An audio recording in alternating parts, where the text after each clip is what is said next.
पक्षावरती पाय रोवून ठाकरे बंधू या क्षणी उभे राहायच्या मनस्थितीमध्ये आहेत.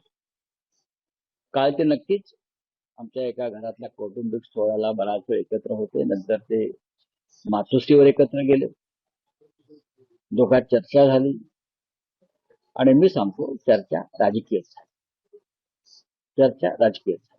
पण राऊतसाहेब, गेल्या 20 वर्षातला इतिहास बघितला आणि 2 महिन्यातला जर घडामोडी बघितल्या, 2 महिन्यात 5 वेळा राज ठाकरे उद्धव ठाकरे भेटले आहेत. रेकॉर्ड ब्रेक बैठका दोन भावांमधल्या म्हणता येतील.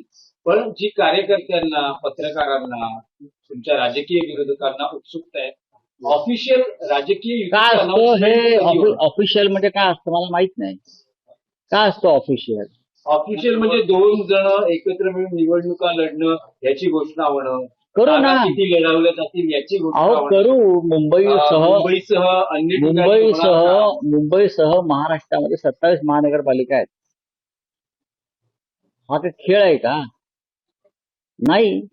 अत्यंत काळजीपूर्वक प्रत्येक जागांवर, पॅनलवर चर्चा होणं गरजेचं आहे. आणि प्रत्येक महानगरपालिकेची परिस्थिती वेगळी आहे. मुंबईची वेगळी आहे, ठाण्याची वेगळी आहे, कल्याण, डोंबिवली, नाशिक, पुणे, प्रत्येक महानगरपालिका हद्दीत राजकीय आणि इतर परिस्थिती फार वेगळी आहे. कुठे एकास एक आहे, कुठे पॅनल सिस्टम आहे, कुठे 4चं पॅनल आहे, कुठे अजून काय आहे. या सगळ्याचा रिझर्वेशन्स कुठे आहेत, या सगळ्यावरती आमच्या चर्चा होते आहे ना. आणि प्रत्येक महानगरपालिकेमध्ये दोन्ही पक्षाचे प्रमुख लोक चर्चा करतात की आम्ही असायला पाहिजे असं नाही.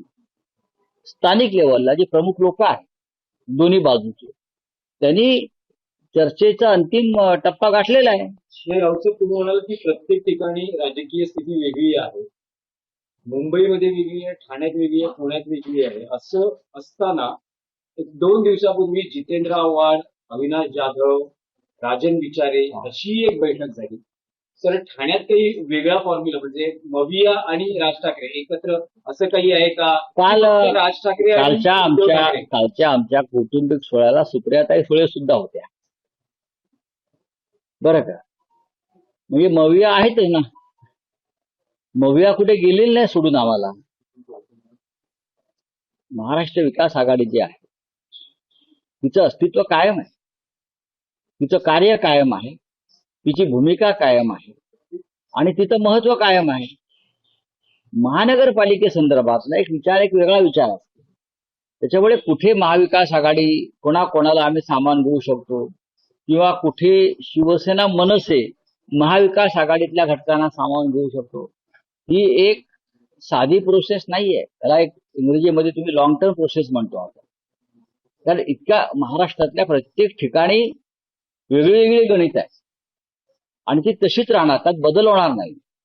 कुठे शिवसेना मनसेच चालू शकते, कुठे महाराष्ट्र विकास आघाडी बरोबर सोबत घ्यावी लागेल, कुठे फक्त शिवसेना असेल, कुठे मनसे असेल, कुठे काँग्रेस असेल, कुठे राष्ट्रवादी असेल. त्या प्रत्येकाबरोबर त्या भागामध्ये एकत्र बसून काम करून आम्हाला फायनल फॉर्म्युला ठरवावा लागेल. आता isakal.com आहे देशातील नंबर 1 ची मराठी न्यूज वेबसाईट. प्रत्येक अपडेटसाठी isakal.com ला नक्की भेट द्या.